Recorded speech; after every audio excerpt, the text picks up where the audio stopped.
เกิดเป็นคนไทยเติบโตบนผืนแผ่นดินไทยจงภูมิใจในความเป็นไทยชาติไทยเรานั้นนับเป็นชาติที่มีความเป็นมาเก่าแก่ยาวนานเรามีภาษาวัฒนธรรมและมีสิ่งต่างๆที่เป็นเอกลักษณ์ให้เราได้ภาคภูมิใจในความเป็นคนไทยเราควรเห็นคุณค่าและมีความรักชาติหวงแหนแผ่นดินอันเป็นมรดกของบรรพชนร่วมภาคภูมิใจในความเป็นไทย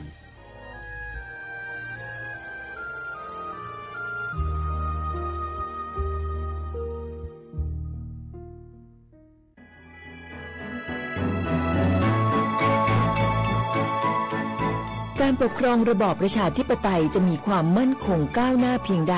ขึ้นอยู่กับการที่ประชาชนในชาติรู้จักสิทธิเสรีภาพทำหน้าที่ตามความรับผิดชอบและมีคุณธรรมเมื่อมีความคิดเห็นที่แตกต่างเราจึงต้องเรียนรู้และแก้ปัญหาไปด้วยกัน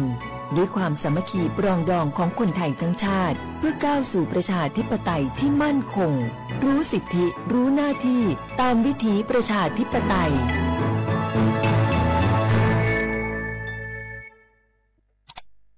อ้าวแชร์เข้าไปมาอ่านเลยแก้วกับผมก็ดูอยู่นี่นะเจ้นี่มันก็เป็นโลโก้ของหน่วยงานราชการนะนี่เข้าไปตรวจสอบเป็นยังว่ามาจากหน่วยงานรัฐแต่ก็ระวังก็เป็นเหยื่อเข้าปลอมเนอะเอาฉะนั้นเลยก็นี่ใจถ้าบัตรตรวจสอบไม่ชัดเจนนะแต่ที่จะได้ประโยชน์กลับส่งผลกระทบสมัยนี่มันหลอกกันง่ายนะหลอกเรื่องการทับซิทนั่นนี่โน่นเพื่อเข้าไปกรอกข้อมูลส่วนบุคคลแล้วก็เอาข้อมูลเหล่านั้นเนี่ยไปทำธุรกรรมต่างๆหรือแม้แต่หลอกให้คลิกลิงก์สารพัดที่มันจะทำนี่นะถ้าอันโหจะเนี่ยจะได้ดีนี่เจนี่อย่างแรกเนี่ยต้องตรวจสอบข้อมูลให้ชัดเจนจากหน่วยงานรัฐเนี่ยก่อนข้อ2ต้องมันติดตามข่าวสารหูเต่าตันและข้อ3ต้องมีสติไม่ได้เจืออย่างง่ายๆนะเพราะว่าพวกมิจฉาชีพมันจะใจความเจือความศรัทธาความโลภและก็ความกลัวมาหลอกคนทำให้หลายคนตกเป็นเหยื่อเขาก็ต้องเป็นส่วนหนึ่งในการตกเป็นเหยื่อหรือแชร์ข้อความอันเป็นเท็จอันเนี่ยเขาก็จะมีความผิดใดอยู่ดิมว่าดีหาเหลืองติดคุกแล้วแก้วนี่นะขอโทษครับเจรู้เท่าทันป้องกันการตกเป็นเหยื่อจากแก๊งหลอกลวงปรารถนาดีจากสำนักงานประชาสัมพันธ์ที่3กรมประชาสัมพันธ์ค่ะฮัลโหลสวัสดีครับพี่น้องอายุนี้เดือขยาวโฆษณาไกกะกอสถานีวิทยุกระจายเสียงแห่งประเทศไทยจังหวัดเชียงใหม่พปานเนอบีเคฮอมอนาแอออนหลีญาเมเจสถานีวิทยุกระจายเสียงแห่งประเทศไทยเฮนาอย่าซินก้อนบีดูอย่าล่อนแต่ช่องหางละหาเชกะปอจากกันเนอดูพออีสอนนี่กามาลาวเนกามองขากากายกุญญาอายุเนียวโฆษณาบีเกหมอญาแลนึงมาอ้อนานากาไงเหลียวเนไงชอนยางายีเนียวนากาสัมโบนาขอนี่จำยองาซุงมีสีโกจำยอโปเย่และงาเดใจที่โบนาขอนี่จำยอเวนี่นี่โกเย่งาสีเวและงายีเนียวมาเจอเกญา我是ชายนี่รู้กันไหมสิทธิบัตรทองหรือบัตร30 บาทเป็นสิทธิหลักประกันสุขภาพตามกฎหมายที่ช่วยคุ้มครองคนไทยทุกคนให้เข้าถึงบริการสุขภาพที่จำเป็นโดยไม่ต้องเสียค่าใช้จ่ายเลยนะครอบคลุมทั้งการรักษาพยาบาลการป้องกันโรคการฟื้นฟูสมรรถภาพทางการแพทย์เรียกว่าช่วยให้คนไทยอุ่นใจกันเลยทีเดียวสอบถามเพิ่มเติมสายด่วนสปสช1330ขอชอ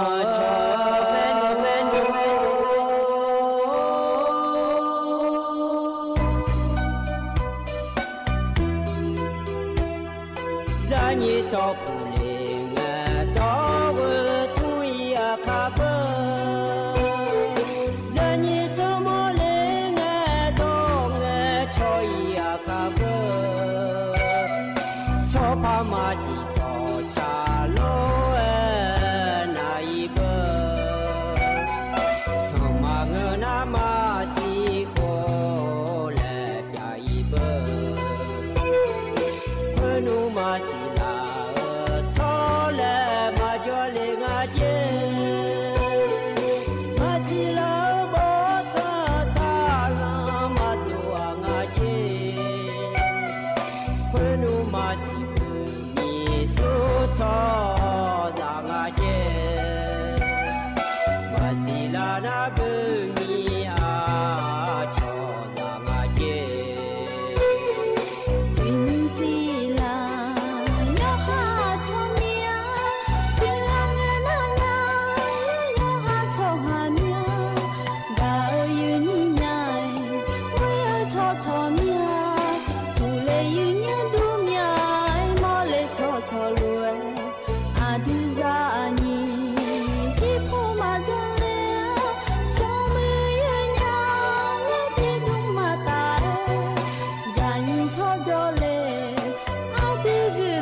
สปสชงาเสียงเนเย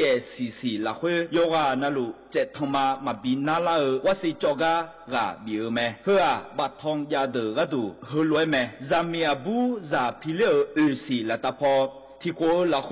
อามีอาปุโคละซาเลญเม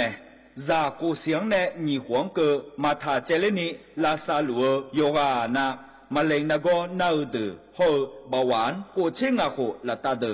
โยฮามาชอบานยาเดทาลัสเมียนาเดนาโกโลคุมเจจอยเดโลกเอสนาโกนาโดลาเดโฮที่ยากิโลเจยเดสิญญาเจมอนาสปสชติซุ่มจำยอสปสชเขตหนึ่งเชียงใหม่นากาจำยองาซุ่มนี่เยงาซุ่มงาปายดามอเดนากาตีโกจำยอนึมานาโกนาลูเดนากาติซุ่มนี่ซุ่มโยกานาลูก็ดูไม่ได้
อุสพออุดุธรรมะเดยนิโยกานาลุเนเดยเนียวนิมชอเรลอยเนียยสอนาลุทนจูลอยนิโยกานาลุเนพยาทนจูเมียเดยเนียวอุสพอปาลอเฮกามยอมัวดูเยญาสถานีวิทยุกระจายเสียงแห่งประเทศไทยจังหวัดเชียงใหม่สำนักงานประชาสัมพันธ์ที่3เฮกาเนเยนิมิของยาโยกานาลุเนยทนจูอดีอาคาดอกระดูนาลีเยลาเนนาลีเวลังกนี่เนียวนิมสอลอจอนเจอนี่นงนะกลาแมเยเนี่ยทมินนิมสอนะงานเนอายุเชื่อมือเนที่คอลเวจอดามาเนียวมินาวิจิยปาขอนี่ล้องานเนที่คอลเวยาทนจูมาเยนี้อายามยาวเนี่ยยานะหานะล้อเนี่ยมินางานก็จากการก็ยอมอยากก็ขอยานะหาดูเยเนี่ยเทียนามินาวิจิยปาอายามมาจาโลล้ออยู่ใครยูมิเนอยู่ค่ะเจอโลแล้วมายันหารออย่างนี้จ่อนะนิมสอที่ขอหลวงจุดามาดีอย่างเยอะดีก็รอรัฐบาลไปเนี่ยจะการกาแม่รออย่างเดียวเธอเนี่ยอยู่มุดสะดวกก็แม่ยังพาก็แม่ก็พอเนี่ยอย่างเนี้ยจะการกาด้านนั้นในบีซีพีกามาดีอย่างเดียวอีนุ่มอายามหอนะนาลีเยลาวตาเชิงอเพเราโยมยานานัวและหุ่นตองอาเจียเนี่ยเราโยหาก็โยหาเราก็จะมุ่งจะขอโตมายามุ่งจะขอโตมาดีกามามุ่งต่อมุ่งได้เยอะดูเราเลยอย่างนี้โยหานาลัวกาบีมาอย่างเนี้ยที่นานิมสอเรามาแทนเนี่ยหอจังเราหอเนี่ยจังเราเนี่ยหอจะใจน่าหาลัวโจนะอาจจะเนี่ยจะยาโตคนนี้จะคือต้องคือเดย์เยอะเดย์ที่ขอลัวจอดามาเยอะอยู่จอเราหลุดจากแทนนะหาเราหลุดมาข้อปานในมาเฟซบุ๊กปานในมานะหายามแม่เยอะอินยุ่งเฮก็เฮยามนะเฮมีนอนละคุยนะเราเยอะอยู่เยอะมาก็ยังเลี้ยงอาเจและจากการกาแม่เยอะเขาเลยมุ่งแม่จากการทำเนี่ยมาดีจะหาเมื่อปาเราถึงการแม่น้ำกกแล้วขั้วเราบาดถึงเขาเราเยอะมินาบามาไม่ขอปาเราเยอะอยู่เยอะอย่างนี้เลยจังอาเจที่มีในอินก็ดูนะล้อเยอะอินเนี่ยในอีจูอาจิมยาดาลางาเดและทุกจากการกางาไทยเนี่ยที่มีในไทยนี่ว่าป่าล้อบาเดเพจอดูนะล้อบาล้อนั่นว่าอินมาคือดาลางาสิเดและทุกคนเนี่ยยังงาสิเจและทุกเกิดงาไทยเนี่ยเดที่มีในก็กอดต่อรู้ดูนะคนเนี่ยจากการด้านนั้นในบีซีพีกามาเดน่าล้อเนี่ยกัมพูชามีของในไทยมีของป่าก็ดูอินุมอากติละคุยงาเดี๋ยวมุ่งได้ยังรัฐบาลปาเลยจากการนั้นมาเดี๋ยวมีก็เริ่มไทยเนี่ยที่ไม่ได้เย็นนี้เฟซบุ๊กปาเนี่ยน่าหาลูนะกดไลค์กดแชร์เธอจะเนี่ยแม่เย็นเนี่ยอยู่อันละรวยมีคนตัวเนี่ยอยากเกิดผารอเย็นเนี่ยที่คนเราจุดมาดี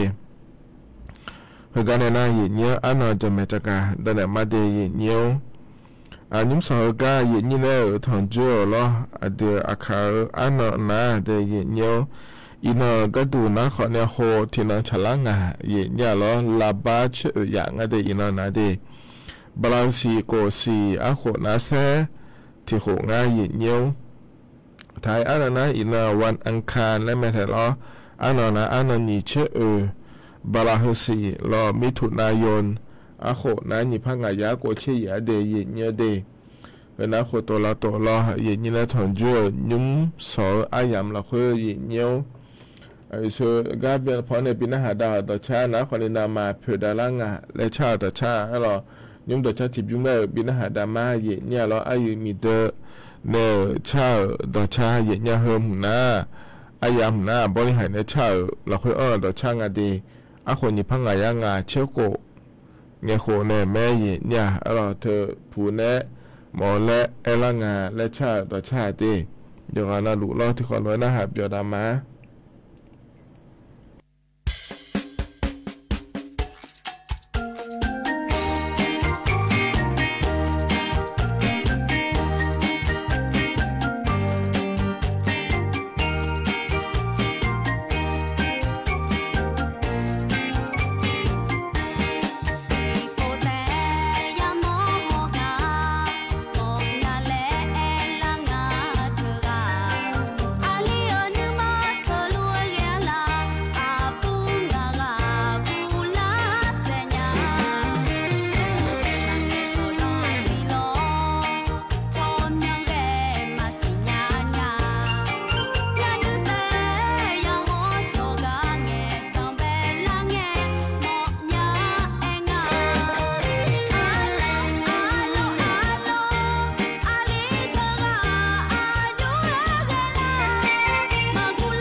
ถ้าการยุ่งพอในปีนะฮะได้ต่อชาติก็จะยุ่งนะรอเยเนียวอายุมีเดินเนี่ยชาต่อชาเยเนียวผู้เน่หมอเล่เอลงาเล่ชาต่อชาเดเยเนียวเดโยกานาหลวงพอในปีนะฮะได้ก็ยังนะฮะเปียวตัวรอเยเนียวเหตุการณ์นั้นร้องงานก็ก่อแหลมถาเย็นเย็นจะกันเอกาด้านไหนในบิสิปิกามาเย็นเย็นร้องเหตุการณ์อัดดัมเบลก็ก่อเย็นเย็นจะกันเอกาด้านไหนเหตุนั้นขวัญเนี่ยเดือดไทยมีของพอปาเขาเนี่ยกัมพูชามีของพอปาก็ดูเดเย็นเย็นเดเย็นเย็นอินุมอาเดียในรัฐมนตรีนางสาวแพทองทานชินวัตรรอเย็นเย็นเจริญเงียบปอจังเย็นเย็นรถเธออากุจิก็ปอจังก็ดูง่ายเลยและนะเราเธอเนี่ยปัญหาอาชญากรข้ามชาติและคู่อาเทยเนี่ยเราอาชอมีของจ่อในอดีตไทยมีของช่อหาละจ่ออดีตไทยมีของละจ่ออามาอามัวบีจีก็ดูเดลลอยเนี่ยมันไม่ได้ยังมีเดียจ้าเดียเนี่ยอาชญากรข้ามชาติเราหยบบังเดียจ่ออยู่ห้ามตัวก็ไทยมีของละคนมาจ่องาละอาชอมีของจ่อในอดีตไทยมีของช่อหาละจ่อเราสุดท้ายละจ่าเรายังมีนี่จ่ออันนี้มอลารอยอนาลูนักงานชอลารอยีเนียวสุดาบิสุจาวเฮหัวมอลาเมียเนี่ยอาชอแก๊งคอเซ็นเตอร์แล้วคู่งานในเฮนี้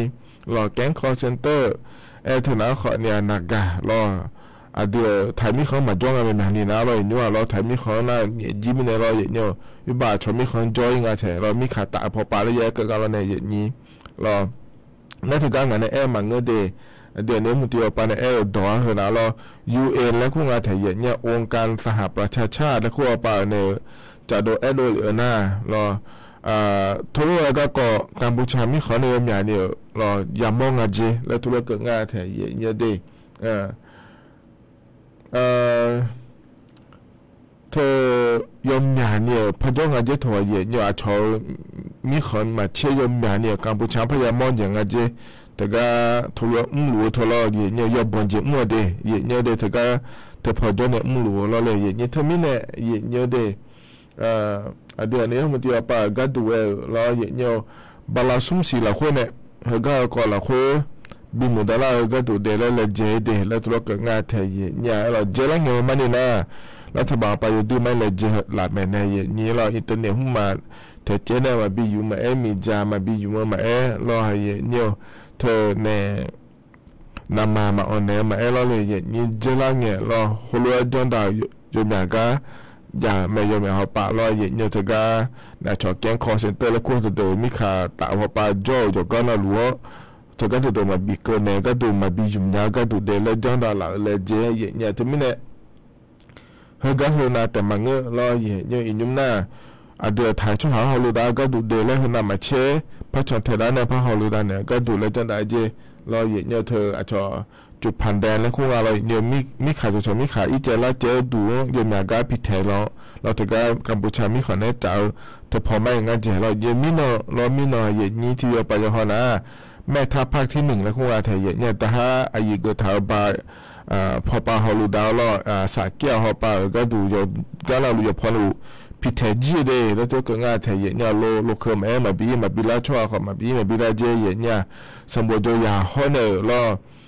ดอสามาโดนียมาโดยาสาดูหนังนะแล้วตัวก็ไทยเนี่ยเราจังหวัดตะเกียบปาก็ตัวพิเทสอแล้วน่ะแม่ทัพภาคที่2ปาก็ดูคนเลยถึงก็เนี่ยอุโบหปาก็ดูละคนเนี่ยอาอย่างบ่พิเทปอนพิเทแล้วเราเนี่ยถึงก็นะพิเทเจเนี่ยเราน่าเธอเนี่ยภายหุ่นมาบินเนี่ยก็ดูเราเนี่ยหุ่นมาพบานะภายเนื้อดูคนเนี่ยเหมือนก็ยังงาแถเราเดือดไทยมีของเราคนละภายดินเนื้อดูยี่ห้อปลายังใช้ในพอแล้วมาจากอะไรเนี่ยเราภายเนื้อนะคือก้าวคนเนี่ยหม้อนั้นเนี่ยแล้วงาแถเนี่ยเดือดไทยมีของเราคนละภายเธอช่วยยังละจ่องาเดแล้วเราเนี่ยการพนันแล้วคู่เธอเราเลยนี่ช่วยยังละจ่อไม่เนี่ยมาบินเนื้องาออนไลน์ไปเนื้อตัวของหม้อนะยุบหาเนี่ยเราจะไม่เนี่ยแล้วขอเนี่ยฮอลลูดานะเธอแต่มันก็เราชอบบัญชีม้าแล้วคู่อาเธอเนี่ยเธออาชอบให้เนี่ยบัญชีบิพอเนี่ยบัญชีอะไรนะอยู่ยังบัญชีจุ่มเยอะก็ดูเราเนี่ยผิวสะได้เราแกงคอนเสิร์ตไปในยาละเธอก็หัวไปก็ดูง่ายเดี๋ยวจนในยุคคนเนี่ยพังอ่ะ ye nye chone mesi ne sota bila jado ju jone choba ko le nya phanga le ko ne le je lo ye nye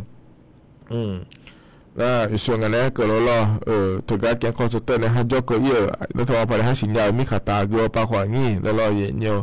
mi jam mabine nu wa jola nya thai mi kho pa mi ja on ne lo na ma on ne ga du lo le lo ye nye janga lo nyu la mabine je ye nya lo mi ja ho ne na ma te ma nga je kho ni lo lo ye nye to a yo ma yu ma ne du tha cho ha la to la ngo je la lu mabine ma choba ne ne la tie je de la cho ka nga the ye nye lo de te mi ne lo ye nye ho na nyu ma to wa pa jong lu na la ta ba a de thai mi kho la kho te ma nge ga je ga ko bi ji ga du de le ye nya mi kha du ma thai mi kha ne ta le ne ko lo gun da ga du cho ne to da ma je a de thai mi kha to ga wa che bi ja ne yu ga ta ne yo pho la lu ne to pho lo gu mo ne ja da ma le to lo ka nga the ye nya lo te mi ne lo ye nye ho na la ta wa pa ne ye nye lo yo ga na lu lo khwe cho ba ne ga du de le je ne ja da nga de le ja ga e ga da ne bi si bi ga le de ye nye de ho na kho ne Adam Bega ko ye nye jaga ega da ne bisi biga lo ye nye na taga thapa ko na kho ne ye nye nyum na kho neรัฐบาลไทยมิขอปาเฮาเนี่ยกัมพูชามิขอปาขอเงชอปาเลเจลัวสิรัฐบาลปาเดือไทยมิขอปาเลเจลุแม่เยญ่ารอเธอมีเนี่ยยินยวนะลัวเฮาก็พอในแม่ทีวีปอแม่จะเตนนะหันยาแม่เดที่น้องเซที่เนาะเฮานี่มิของยาขาก็กอดอยู่ๆรอยาก็ดูงานเลยรอเยญ่อยู่นะลุทกามิขาตาก็จ่อปาเดมาเจนอนลุจะเตนนะพาเวเยญ่เราอยู่หมดโดลาจีมิเนี่ยเราอย่างนี้อยู่หาคนนี้แล้วดอนยาผายเดแล้วเดยเนี่ยเดนะคนนี้ที่ก็เดยเนี่ยอันนั้นใจที่ก็ดูนะคนเนี่ยเธอเนี่ยยาเสพติดแล้วก็เนี่ยมิเนาะเราเนี่ยเธอเนี่ยยังไงนาลีละไอ้ยามเราคุยเดือนนี้ทั้งหมดตีเราอายุเกินเนี่ยเธอจากการเอกก็ยังไงยาเสพติดจะละไงทำยังนี่เนี่ยก็ดูเลยเดแล้วเราเนี่ยยุ่งยากไปนั้นที่คนโลกุนเนี่ยจากการอากาศดูเลยง่ายเนี่ยเรามีนะก็ดูนะคนนี้ยาเสพติดแล้วก็เธอเรายาเสพติดให้โทษประเภทหนึ่งแล้วก็เธอยาเสพติดแล้วก็นะยุ่งยากจีจ้าเดเราติงติเลี้ยมาบิปาดูเลยอย่างง่ายเนี่ยประเภทหนึ่งประเภทสองประเภทสามประเภทสี่ประเภทห้าแล้วเราเนี่ยเอาหูบาดเจละไงการชาตัวคนเนี่ยยาเสพติดที่ตีแล้วยังประเภท5แล้วเจียงมันเงี้ยนะเราเนี่ยคนเลยจนเอาปานะยาเสพติดมันบิเกินนี่ยุโดเหลียงเราเนี่ยมีคนเดินนี่จะยอมยึดทางอะไรเนี่ยเราจะการชาดูโลแล้วเราเนี่ยเขาก็เกินนะคนเนี่ยรัฐบาลไปประมาณนี้นะการชาป่าก็ตัวยังพยายามสร้างของงานสิเดแล้วเกิดงานแถมไปหัวป่าก็ดูนะคนเนี่ยมดตัวละสาวปาเตปิยงก็ดูเงี้ยพายงานรู้แล้วที่ประชันได้นะสิเดแล้วทะเลาะเกิดแท้แล้วคนเนี่ยมินก็ดูก็เงี้ยเราเนี่ยยาเสพติดแล้วก็ดูนะคนเนี่ยเธอยมยานี่เนี่ยอย่างเราเธอยาเสพติดประเภทหนึ่งแอมเฟตามีนแล้วคั่วเธอมาเพราะเนี่ยเราเนี่ยอาชยาไอแล้วคั่วเธอหนีพัสมยาหัวชุกหัวจิโร่เนี่ยอย่างเดยเนี่ยเดน่าผิวปลาแล้วก็นะหัวเนี่ยอาศัยลามบ้านเนี่ยว่าแกดูงานเธอยาเสพติดเธอก็เธอแต่เราเนี่ยเธอไม่เนี่ยเราเลยนี้เธอเดือนนี้ทั้งหมดเธอก็ดูคนนี้เจ้าหน้าที่เอาไปอยู่กันนะรู้เรากำลังดูมาเดแล้วเธออย่าจากการงานเธอเนี่ยเราเธอรัฐบาลปานเนี่ยเลเจลารู้เรายาเสพติดมาบีเอาละเนี่ยเนี่ยมาบีลาจอเนี่ยก็ดูเจ้าหน้าที่เอาไปอย่าพอนะรู้เลเจเนี่ยดาราไม่ในจังหวัดนั้นรู้ก็เลยถึงมาเดแล้วตัวจากการงานเธอหน้าไม่หัวป่าก็ดูคนเนี่ยยี่กว่านะรู้ก็ดูเลยแล้วเราถ่ายช่องหายนะรู้ก็ดูเลยแล้วยาเสพติดก็ก่อยก็เป็นชั้นแท้ในปีหอดาหรือหมอเมียเดแล้วตัวเกิดงานเดเนี่ยเดเจ้าหน้าที่เอาไปกาบเยอะงานไม่นอนนะรอเนี่ยแต่ไม่เนี่ยเราเลยเนี่ยเหรอนะขอในยาเสพติดแล้วก็เราอย่าพอปานารู้เจ้าหน้าที่ดันโนตาฮะอย่างนั้นรู้เราอย่าดูไม่เลยเจเนี่ยเรากำดารู้ไม่เดแล้วเนี่ยจากการเอกาด้านนั้นในบิสบิกาเลยเดเนี่ยขณะยุมาดอมเบอายามเราคุยล่อเนี่ยนะทันจวนเนี่ยจากการเอกาด้านนั้นในบิสบิกาเดเนี่ยก็หนาวเนี่ยเราใช้จิบยุ่งแล้วพนักหาดามาเนี่ยอันนี้มันก็พนักบินหาดาแต่ใช้ก็ยุ่งล่อเนี่ยรออีเจ้าขอแล้วงานเดเนี่ยเดอโดมันล่อเมื่อใช้เราใช้แม่เนี่ยที่ขอร้อยนะฮะเบียดามาเนี่ย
ตะกะพอในบินาหาดาดอชาตะกะทะยุงมาเยเนียวอะโดมอลังแนชาดอชาเดเยเนียวเดอะดอชาชมยานาก็อีเจอขอและงาแทเยเนียวเราอยู่หานะหลวงพอแนบินาหาดาก็ยานะหาเปียวดูเดเยเนียวเดแล้วก็จนปาลาเนี่ยนะหาลาเยนี้ขอนี้โจดูรอเยเนียวมาขอปานเนี่ยนะหาแม่Facebook ปานเนี่ยนะหาแม่เดเยเนียวที่ขอหลวงโดดามาเยเนียวเยนี้ทกาFacebook ปานเนี่ยกดไลค์กดแชร์เนี่ยลาอยู่หานะหลวงก็เลยหึมาเดอินุ่มจุลปาลาเนี่ยนะหาลาอยู่หานะหลวงกดไลค์กดแชร์เนี่ยแม่เยเนี่ยรอนะรอเยเนี่ยที่นะขอเนี่ยทกากาเบียก็ดูเดเลสติกเกอร์เบียหลาขอจอรอเยเนี่ยตองเงช่องหลาขอจอรอเลยเยนี่ก็เลยหึมาอยู่หานะหลวงรอนี่เนี่ยเธอเนี่ยที่ให้มันจะชัวร์ง่ายเนี่ยต่อก็ยังเงี้ยได้ไม่ได้หรอแต่การสมบูรณ์หลาแม่สติ๊กเกอร์เบียหลาแม่หรออาคารว่าก็ทันจุนะจนเอาไปหอกหัวอีมาเดียเนี่ยเดที่มีเนี่ยก็จนเนี่ยนะหาลุเล่ด้วยเงี้ยเนี่ยเรายี่เมียเราชัดจบเมียเราแล้วเราที่พอเราหาเดียวถ่ายมีคนจอแม่เดี๋ยวก็ยอมมีคนจอเนี่ยนะหารวมเองเงี้ยช่องเลยจะแม่เดียเนี่ยเดเฮก็เนี่ยนั่งกันเนี่ยก็ก่อแหลมถ่ายจะกะกะตลอดเนี่ยมาเดียเงี้ยวสุดท้ายเดี๋ยวไปอายามละคนนะรอเดี๋ยวถ่ายมีของในกัมพูชามีของป่าก็ก่อข้อในยาเสพติดก็ก่ออยากจะกะกะด้านเนี่ยเงี้ยหรออยากจะกะกะเกินเนี่ยร้อยยมยาอยากกะเกินแม่ยุ่งก็เงี้ยวเฮก็ยาเสพติดก็ก่อที่ก่อพยางาเสียเงี้ยแล้วถ้าบอกว่าในจะกะกะเกิดรอตามมาล้ออยู่หายาย่านเนี่ยก็ดูดีแล้วงานแถเงี้ยล้อเงี้ยวเยี่ยเนี่ยส่วนเนี่ยรู้จะว่าเงี้ยรัฐบาลไปดูมาเลยจ้ะเยี่ยเนี่ยยาเสพติดก็เยี่ยเนี่ยถ่ายมีคนในบีจีก็ดูดีเลยจ้ะเลยเจเลยเนี่ยคนเนี่ยอันนี้ยาเสพติดเยอะสุดๆก็ยังมีอันนี้ยังมองอาเจเยี่ยเนี่ยแล้วเธอออนไลน์เขาไปในออนไลน์คนนี้ยาแล้วรอเนี่ยนะออนไลน์ไปก็ดูมาบ้านนี่นะแล้วถ้าว่าไปจะทะลุไม่ได้เยี่ยเนี่ยเดี๋ยวดูยังไงเจก็น่าพิเศษเลยเจแล้วแล้วก็ออนไลน์เนี่ยเลยเจไอ้ขวาเนี่ยหัวขวาเนี่ยนี่จ่อมีเนี่ยรอเยี่ยวถึงมีเนี่ยย้อนพาเลยก็ดูนะคนนี้เธอชอบบุหรี่ไฟฟ้ามารอกัญชาหุ่มมารอเลยยี่ห้อเนี่ยยาอีแล้วคุยเธอยุ่งยอมอย่างนี้มองอาเจเนี่ยออนไลน์เอาไปเนี่ยออนไลน์ห้อเนี่ยรอเยี่ยวเธอก็ยาหอหุ่มโลแล้วรอเยี่ยวเธออาบ้ามาคอยยุ่งอย่างเจจันดูเลยบีหอมมือก็ดูอย่างบีเยอะก็ดูเดลเลยอย่างนี้จันดูอย่างมองอาเจเดยี่ยวเดนั่นลูกอมมันเนี่ยหลวด้วยก็ดูโลยาดมแล้วคงอะไรเธอนั่นไม่เอาไปในทุกส่วนก็ดูโลอุ้ยมันจะเหลือยังไงเนี่ยหรอยานะคนเนี่ยเดี๋ยวดูมาจมูกเลยไม่เลยอะไรอยู่หามาเดล่าพาเลยหัวคอยยุ่มง่ายชอหัวคอยยุ่มง่ายเลยเราไปในเยอะหลายอยู่มือรอเนี่ยอีสานนี่หาเดียเนี่ยเดียสิขอสิญาเจจันโลเลยตัวนะปะมึงน่ะยาโยแต่โยจ้องสิงาโลแต่งาโลมันดูเดลงาโลแล้วมันหนึ่งเธอเนี่ยมันเกลือเดียปะสุดท้ายแล้วจะปะแต่ละเจมิเนี่ยเธอมิเนี่ยยาเทียนะขอมาสิญาเราเนี่ยดามาจิมาชัวเนี่ยนะขอเนี่ยแพทย์มาขอเนี่ยนะเราเนี่ยอยู่หายาเนี่ยมันเงยชอเนี่ยนะขอเนี่ยยามาสิญาชอยุ่มนะยุ่มแล้วเราจ้างงายุ่มมึงเราแล้วแต่ขอเนี่ยยุ่มเธอเดียเนี่ยเดียเธอไม่แน่ยี่นี่อยู่หานาลัวแล้วเราอยู่หายาอยู่ไอ้เผามาอยู่เผาไอ้ยาบีเนี่ยจะแทนในฮอลลูดาวเราเด้แล้วก็ถึงเนี่ยคู่ขอเนี่ยทิตีแล้วเรายี่เนี่ยอาดามาขอทิตีแล้วที่ขอรู้ว่ากุ้มเนี่ยอยู่ฮอลลูเนี่ยงานเนี่ยยี่นี่อยู่หายาเธอรอเลยยี่นี่ยาเสพติดเธอก็เธอพร้อมมาบิดจีเลี้ยก็ดูเด้แล้วก็เธอยี่เนี่ยเราเธอไม่แน่ยี่เนี่ยอย่าพอปานาหลวที่เขาลุงวันนี้อย่าฮอลูดาหลวรออย่าด่าอาดามาเคยอยู่หายาอย่าเขาบินเดย์และจะกะกะด้านไหนในบีซีพีกะเลเดย์เยเดย์ขณะที่ก็รอเยี่ยวอันนั้นจะที่ก็ดูเยี่ยวอีนุ่มและทำมาปาเลเดียเนี่ยดาเลก็ถึงว่าก็ดูนะคนนี้นักก็ NCD และคู่ที่ก็ถึงเดย์เยี่ยวเดย์ยมยาเจนเนี่ยเปลี่ยนเนี่ยงานยมยาเจนก็เปลี่ยนงาน NCD เท่านั้นคนนี้จะต้องก็ก้อนเนี่ยรู้เธอเนี่ยอยู่หาเมื่อโดนเนี่ยรู้แล้วคนนี้เปลี่ยนยังไงอย่างเนี้ยที่หน้าล้ออย่างเนี้ยที่จ่ายแต่คนเนี่ยล้อเธอชุลายข้อเลยอย่างเนี้ยขอเจ๊ไปยศาแล้วล้ออย่างเนี้ยนะคนนี้ที่หาก็ดูเมียเธออย่างเนี้ยที่แต่จ่าคนเนี่ยคนละล้ออยู่ชุลาแล้วล้ออย่างเนี้ยไอ้คนที่หน้าอันนี้จ่าคนเนี่ยมาชุลาเดียอย่างเนี้ยเดเธ เธออยู่หามาโดนหรอกคือรอเหี่ยวยมือมิเน่แล้วเถียนามามือนะขอเนี่ยอยู่คอมาชูลาอยู่คอแล้วนะเธอมิเน่เหี่ยเดนก็ NCD แล้วคู่เธอนะคนนี้อยู่หามาโดนเนี่ยรอเปลี่ยนแล้วนะก็อยู่หาเดจอยเดนเปลี่ยนแล้วนะก็นั่งงานเถียเนี่ยชนเนี่ยละหน่อละเจมันเงี้ยละชนเนี่ยละหน่อละเจนะก็เกิดระเบิดจะทอนยอหุ่มมาโลนั่นก็ละอีสินะก็หุ่มมาโลแล้วเราเลยเนี่ยขอเลยอยู่หามาโดนเนี่ยเปลี่ยนแล้วเธอนะอาจจะอยากเจอตัวเจอนะคนนี้แห่เธอความดำมาหวานเปลี่ยนแล้วโลแล้วเราเนี่ยก็ชินนะก็เปลี่ยนแล้วโลเนี่ยที่หัวก็ดูเดียเนี่ยเดี๋ยวเบียร์ถ่ายช่วงหาเสือเบียร์นี่จ้องอาจจะถั่วเนี่ยถึงการนักก็ NCD แล้วคู่เขาไปในยูฮันในใจโตพอไปเนี่ยนักก็เปลี่ยนแล้วเธอล้อเนี่ยที่หัวเสืออาจจะเนี่ยจ้องอาจจะถั่วเนี่ยเสียเดียเนี่ยเดียอันนั้นไอ้คนนั้นอาภากันเนี่ยจ้องอาจจะอย่างนั้นละลูกนักก็ตัวเนี่ยเสียแล้วความละมาหวานนักก็เราเธออยู่ช่วยนักก็เราเลยเธอก็สินะก็นุ่มมันก็หุ่มมารู้แล้วเปลี่ยนเสียเธอเดียเนี่ยเดียที่มีเนี่ยรัฐบาลไปดูไม่เลยเจงไงเนี่ยก็หัวจุดเนี่ยช่วยอย่างที่นั่นแล้วเธอนั้นเสียเธอบิกคาริญาผังอะไรแล้วเนี่ยงั้นอยู่จนเรารู้ยังก็รู้แล้วเนี่ยมันนี่นะนักก็เราสาวปัตเตมังนักก็มาบิบเจด้านเนี่ยอยู่หาชาวบ้านเนี่ยอยู่หามาดูพันอย่างนะคนในมือเจ็บเนี่ยที่มีเนี่ยรอเนี่ยนักก็มาบิบเล่าพายอยู่หาจ่าโตเจมาอยู่หาเดี๋ยวยิ่งเราคุยแม่เดี๋ยวจะในบินมือเดี๋ยวเนี่ยผังงาแล้วอยู่จนเราอันเนี่ยรู้รอเนี่ยออกกำลังกายจังเราย้ำจะขอได้ดูแลเราเนี่ยออกกำลังกายจังขอพิบดูเลยก็ดูเราเลยนี้เราจะต่อไปที่เราดูดังงานในนี้น่าเธอมามือมาจ่าเจนก็ต้องมาเชื่อเดมาอยู่มาเดมาจ่ามาโตเดแล้วเราเนี่ยวันละรู้เขาเลยนึกมาเขาซาเลยจังเนี่ยเรามันอยู่สถานีโจ้เขาก็เดินนะขอเลยเนี่ยเราก็เดินมาวิบจากร้านเนี่ยชาวบ้านงานเนี่ยนี้เธอไม่แน่เราเนี่ยจะต้องปาขวัญยังฟ้าหาลูดาหล่อเดียเนี่ยเดขอเธออาจจะเจอมาเมื่อเจเลยนี้เราหูบาเจริญเงินสัตว์เจริญแต่แม่เธอเนี่ยเราชุลังเจริญเราไม่ได้น่าขอเนี่ยอินว่าหูบาหรือว่ายาจะขอได้ขอพิจูด้วยนองการนิกามัวแล้วขอมาเงาเธอเนี่ยอินมันยังมีการนะขอนี่แห่สมบูรณ์ดัดูย้อนเลยสมบูรณ์ดัดูในการมัวโลแล้วเนี่ยนู้ดูนู้ในการมัวโลแล้วเราเนี่ยขอพิจูยาต้องสมัครข้าวเบอร์ที่นั่นนะเราออกกำลังกายจีมาเจอเดี๋ยวจีมาเชื่อเราจีแล้วนั่นจีบาดอหัวเราอยู่หามาดูมามือเบอร์เราอย่างนั้นก็เดี๋ยวจะล้างยาเบอร์ถึงมีเนี่ยเราเลยอย่างนี้ว่าขายยันเดียเนี่ยเดี๋ยวจะเราปาขวาเชื่อแล้วเราออกกำลังกายขวานี้ยันเดียเนี่ยเดี๋ยวแล้ว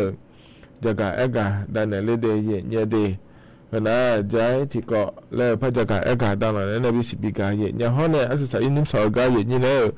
จะกะเอกะดันเนี่ยนะคนเนี่ยนำมาเพื่อเนี่ยอินเนอร์นำมาเพื่อเชื่อสัตย์แล้วพระดารางัดเดียเนี่ยเดี๋ยวจะกะแกส่งหัวป่าก็ดูเราเนี่ยถึงไม่ในอินเนอร์ก็เจ้ามาเมื่อเราคุยนะนำมาดีเซลเราน่าว่าสมเช่นยี่บาก็ชื่อสัตย์เนี่ยแม่เนี่ยไอ้ขอเนี่ยนำมาเบนซินนำมาแกส่งหัวป่าก็ดูนะเราเนี่ยที่เจ้าเชื่อสัตย์เนี่ยเจนันลูดาราไม่ใน185ถึงนั้นสมเชื่อบาชื่อสัตย์เนี่ยงัดเดี20แล้วก็ถึงนั้นสมเช่นยี่บาชื่อสัตย์เราแกส่งหัว95แล้วก็ถึงนั้นสมเชื่อสมบ่าวเชื่องาสดา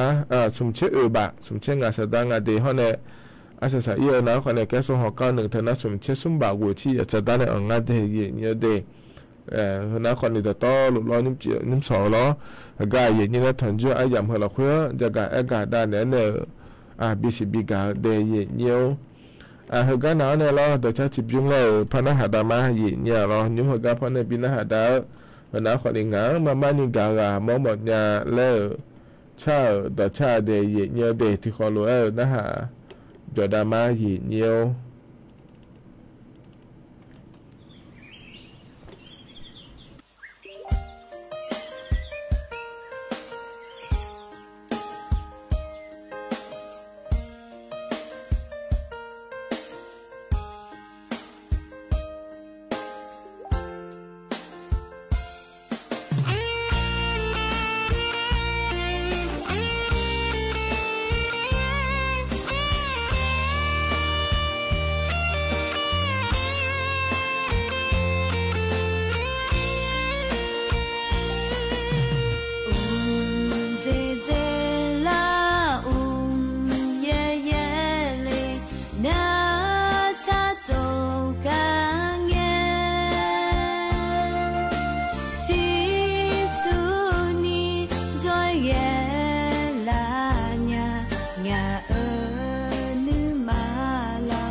ท่านนักต่อชาติเจ้าที่เบี้ยมาเหยียดเงี้ยเพราะในปีหน้าหาดาเหยียดเงี้ยน่าหาเบี้ยด้วยเหยียดเงี้ยเดก็เลยนะยามไม่ที่ตัวจะล้างเหรอล้อเชฟพอบจานี่ง่ายเหยียดเงี้ยเยี่ยชาเกายน่าหาโมยามยาขอจอมแม่เหยียดเงี้ยที่มีเนี่ยล้อก็เลยนะยามหาเจล้อเยี่ยชาเกายแล้วปีหน้าหาดาก็มาเดเหยียดเงี้ยก็นึงพอเนี่ยปีหน้าหาดาเหรอนะมุสลิมจงเงินเนี่ยอายาเดแล้วงาเทชมยามาอ่างเหยียดเงี้ยที่มีเนี่ยก็หุ่นพอปีหน้าหาดาเนี่ยว่าอีมารอเหยียดเงี้ยโยนาลอยอยู่มุดชาโดละคืออะไรข้าเชตานิจดาเดยาปุยยานอยพัฒนจุลมาเดว่าอีมาเดอุดุธรรมะ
ga me la ji nu nga mu na ba na ja ga me la ji nu nga che na ba na la che mi ma na sha ga le la ma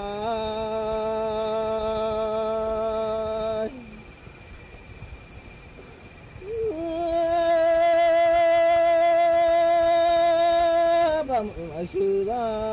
lão tư lão lê ở xe xa nhà ông ai sai em nhà chưa ngày mà ở cho từ ngày mà mi lê ai xa lão nói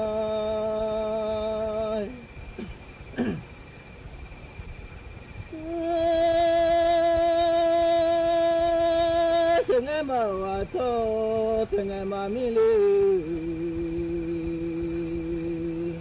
ai xa lại cô nó mà bà thì mi ở trên mưa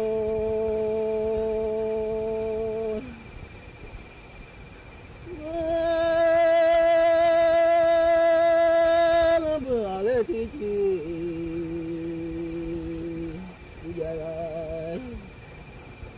giờ nó mà ở đó bà mà nghe chỉ biết đó là cho mà cho để mà chơi là chỉ am mong à thì là lên nhiều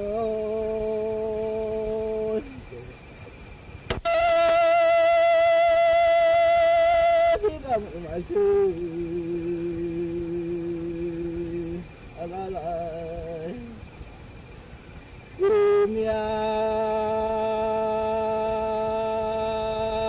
là chỉ sống là mình có chỉ cứ sống là mình để ra cả chỗ đó là mà lão nói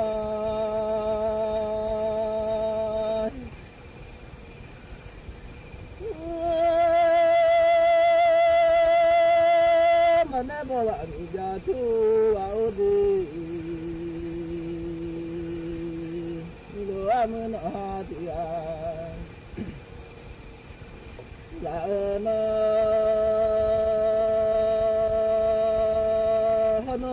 mà nè bố mà người mẹ yêu chú mà nè bố mà người mẹ ta na cha là ngà lên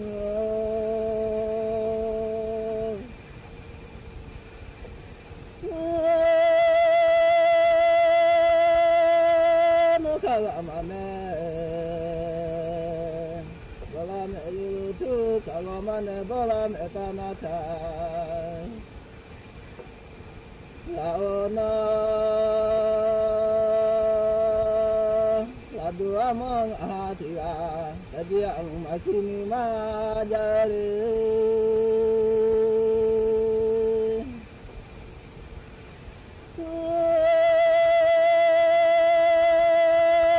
mo masini majalu nyamua tapi ang mai sini majangan si maya doka degalio sao si samiade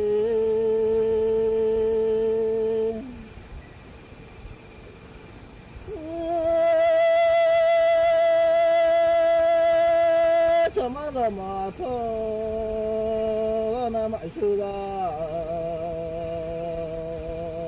tamani ala ma to cha mọi người đó là mơ là chọn một đợt đại luôn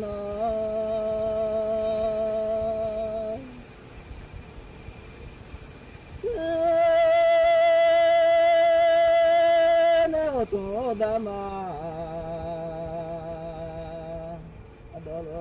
là đứa mong thì mình nó dài gần là chào mẹ lên nam anh ngày xưa là không em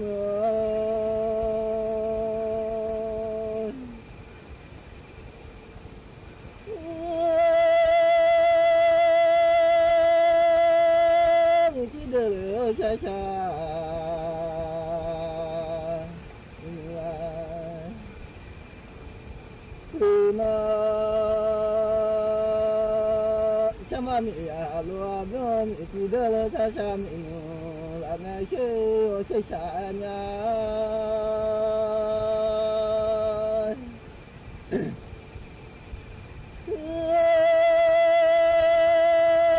sama mi alo abyo o de nya ma abyo le amu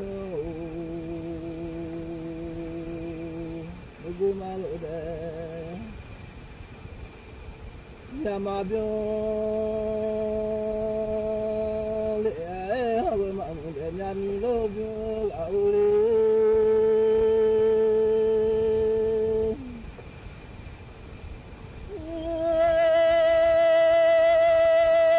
ji de lo sa sa mi la ma sha da mi lo ma ta Ilaya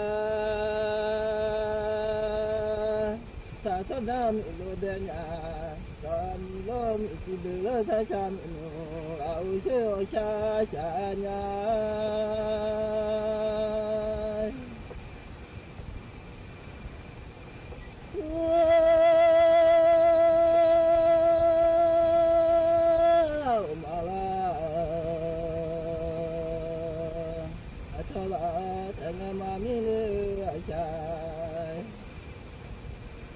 Dalam ya senang au malah so tengah mami le asya la she mi lo amun hati ala remu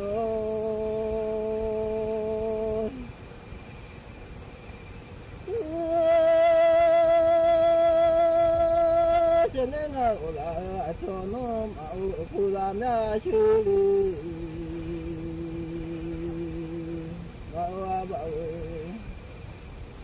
Kula mya shu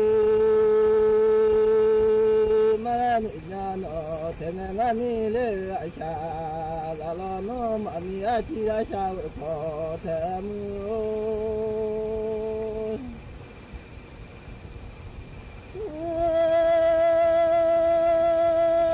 ma wa kula mya sha na ma ma o ti kula mya shu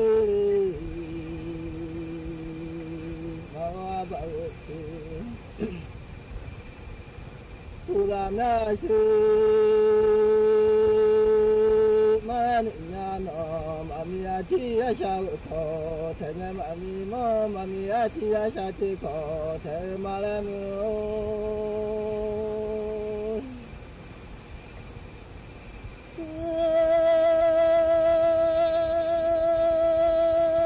la mu le na ha ti a Tengah ma to tengah ma mi le asya da to lo am ga le la la mya de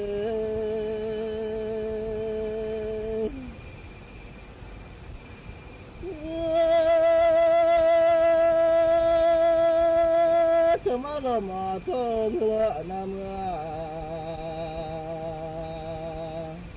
ma la sha mu lo na lo pe ne da la lo pe ne thong da ma lo da lo de